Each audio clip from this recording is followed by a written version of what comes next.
Qo'yil.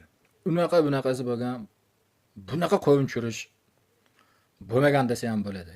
Kimsa Andijon viloyat hokimi qo'yinni ham borku, it tekkan, eshak tekkanni tushirdilar.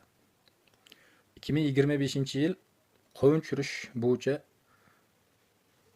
rekordlar kitobiga kirish ostonasida turibdilar.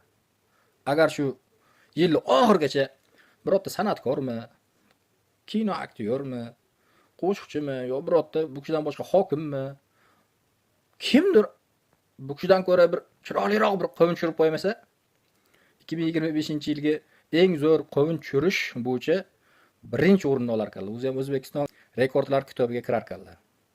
O'zi eng asosiy da'vogar mana shu Andijon viloyat hokimi ekanlar. Ha deb bemiza qo'yinni tushiravermasdan, bir normalniy qo'yin churishni ham o'rganinglar. Aytadi-ku, bemiza qo'yinni urug'i ko'p deb. Bunaqa urug'lar yana qancha bor? O'zi pashti O'zbekistonda ko'payib ketdimi deymanda bunaqa bemiza qo'yinni urug'lari.